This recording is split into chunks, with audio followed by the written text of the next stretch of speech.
नमस्कार। ध्यान की गहराइयाँ। आज के इस साक्षात्कार में हम सद्गुरु माँ अमृतप्रिया जी और सद्गुरु स्वामी शैलेंद्र सरस्वती जी का हार्दिक स्वागत करते हैं। आज का पहला प्रश्न सद्गुरु माँ से है। माँ, ओशो कहते हैं राग और विराग दोनों के पार जाना है।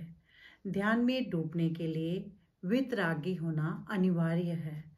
तो सर्वप्रथम आप हमें विरागी और वितरागी में भेद समझाने की कृपा करें और ये भी बताएं, क्या शिष्य का गुरु के प्रति लगाव भी क्या एक प्रकार का राग नहीं है? क्या है राग का अर्थ? हम किसी चीज से अटैच्ड हैं, बड़ी आसक्ति है, हमें प्रेम है, बड़ा लगाव है। और विराग का क्या अर्थ है? किसी चीज से विरक्ति है, हमें थोड़ी नफरत है, अलगाव है, विकर्षण है। और लोभी का क्या है? उसको धन से राग है या किसी और चीज से राग है, संसार से राग कह लो। और त्यागी का क्या है? धन से विराग है, संसार को से त्याग है, संसार से दूर जाना चाहता, भाग जाता है। और लेकिन दोनों की दृष्टि काय पर है? दोनों की दृष्टि धन पर है। लोभी का धन से राग है और त्यागी का धन से विराग है, लेकिन दोनों की दृष्टि धन पर है। कैसे? वो दोनों को आंकड़े का, नंबर का ख्याल रहता है कि मैंने इतना जोड़ा, संसारी कहता है और जुड़ जाए और जुड़ जाए और जुड़ जाए। और जो त्यागी है, मैंने इतना छोड़ दिया, इतना छोड़ दिया, आंकड़ों पर इतना बड़ा सब कुछ छोड़कर आया मैं। ये भी दोनों नंबर को सोच रहे हैं। और वितरागी क्या है? वो ना आसक्त है और ना विरक्त है, ना उससे पैसे से, धन से मोहब्बत है और ना नफरत है। जब उपयोग का समय आएगा, संसार में उपयोग है, पैसे का तो उपयोग करेगा, अच्छे से उपयोग करेगा, लेकिन आसक्त नहीं होगा। वो घर में अगर वो महल जैसा है तो उसमें भी रहने में उतना ही आनंद है उसको। और वो घर से बाहर निकल गया, सड़कों पर है, तभी भी उसके आनंद में बाधा आने वाला नहीं है। तो यही वीतरागी है। और रही गुरु भक्ति, गुरु से राग की बात, तो ऐसे समझो जिंदगी में हमारे बहुत सारे कांटे लगे हों, कांटे ही कांटे लगे हों, तो एक कांटा काफी है निकालने के लिए। अलग अलग कांटे नहीं चाहिए, एक कांटे से सब कांटे निकाल सकते हैं हम। ऐसे राग के हमारे बड़े कांटे लगे हुए हैं। हम इतने, हमारा हृदय इतने हिस्सों में बट गया है जगह जगह कि अपने हिस्से में कोई बाकी नहीं रहा, ऐसी स्थिति है। तो इन कांटों को, ये वुंड्स को जो दे रहे हैं, चुभन दे रहे हैं, ये राग के कांटे। गुरु से अगर राग हो जाए तो ये राग बहुत हेल्प करता है बाकी राग से दूर होने के लिए। एक प्रेम, गुरु का प्रेम संसारिक बंधनों से मुक्त करने के लिए काफी है। गुरु भक्ति मुक्तिदायी है, गुरु राग कह लो वो भी मुक्तिदायी है।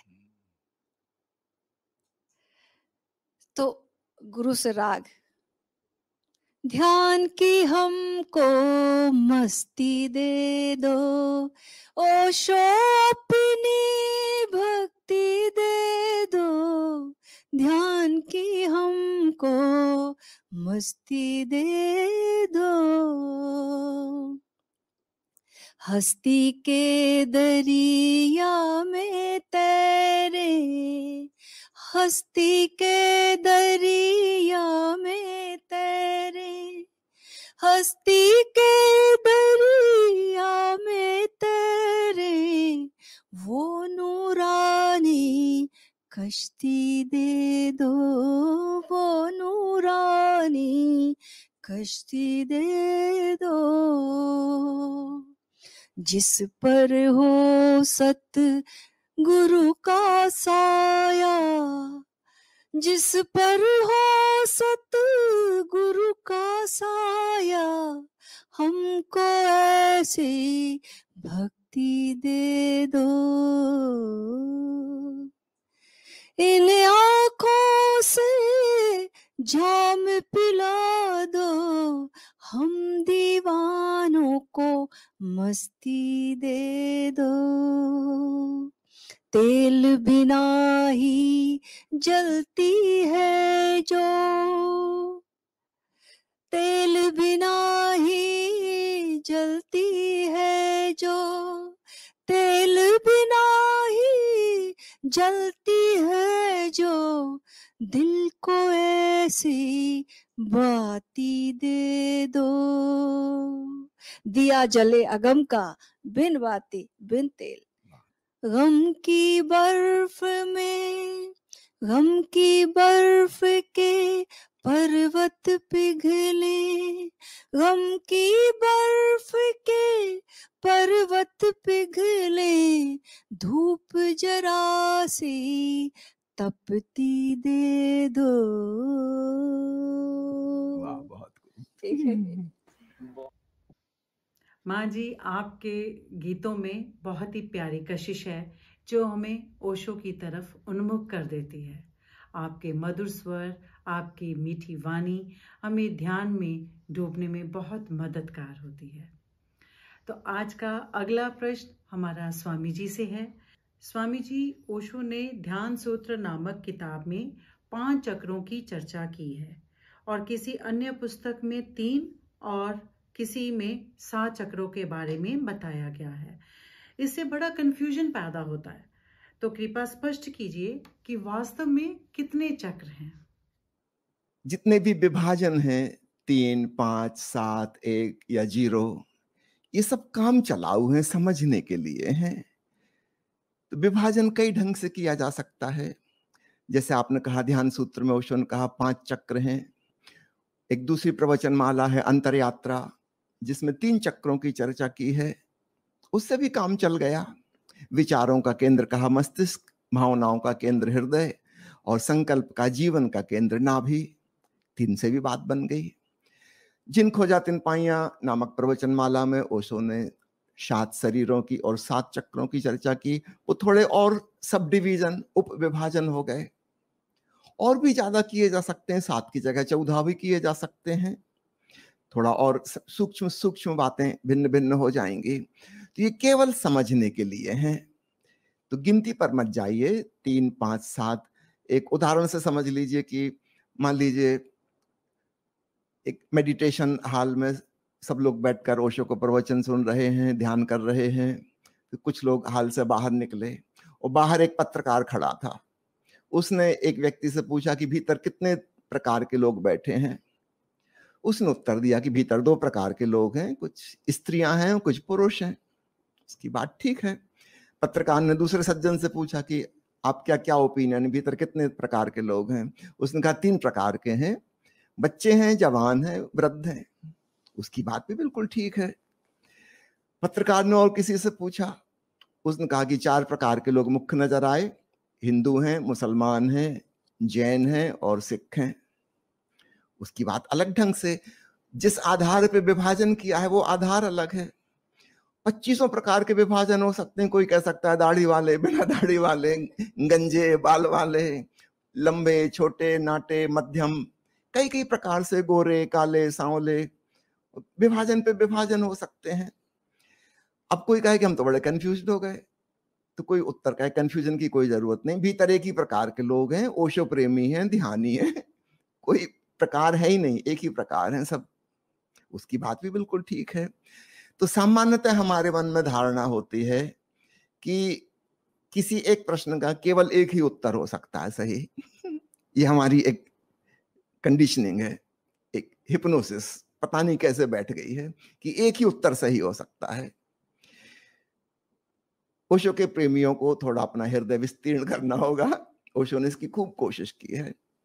एक प्रश्न के 25 उत्तर हो सकते हैं और ये भी हो सकता है सभी सही हों, अपने अपने ढंग से सही हों। इसलिए ओशो ने जानबूझकर कंट्राडिक्टरी बातें कही। दुनिया के सारे मनीषियों ने, ध्यानियों ने, भक्तों ने जो कुछ भी खोजा है वह सब प्रस्तुत किया। निश्चित रूप से बहुत विरोधाभासी बातें हैं।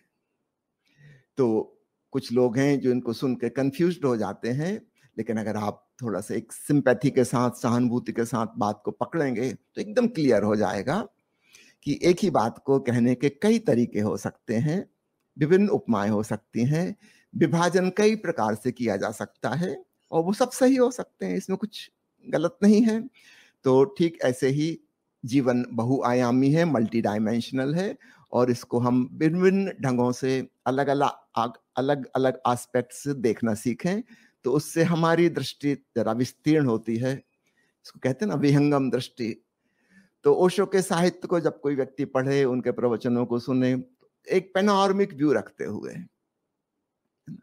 छोटी छोटी बात में ना उलझ जाए, पूरी बात को गौर से देखे, फिर हम पाएंगे कहीं कोई कंफ्यूजन नहीं है, और सब बातें बड़े सिस्टमेटिक ढंग से, जिनको हम कंट्राडिक्टरी समझ रहे थे, कंफ्यूजिंग समझ रहे थे, बहुत अच्छे तरीके से सिस्टमेटिक ढंग से जमी हुई हैं, और वो कंप्लीमेंट्री हैं। तो मोटा मोटे तौर से विभाजन करना हो तो 3 से काम चल जाएगा, थोड़ा और विस्तार में जाना हो 5 कर लो, और सूक्ष्म में जाना है 7 कर लो। सब सही है, अपनी अपनी जगह सही है। सद्गुरु माँ और स्वामी जी, ध्यान की गहराइयों की बारीकियों को समझाने के लिए बहुत बहुत धन्यवाद। सभी श्रोताओं का तहे दिल से शुक्रिया। आप सभी से निवेदन है कि ध्यान के बारे में जो भी समझा है उसको प्रयोग में भी लाया जा सके, तो उसके लिए ओशो फ्रेग्रेंस के ऑनलाइन और ऑफलाइन कार्यक्रमों के साथ जुड़े रहिए, ताकि जो समझा है उसको प्रयोग में भी लाया जा सके। जय ओशो।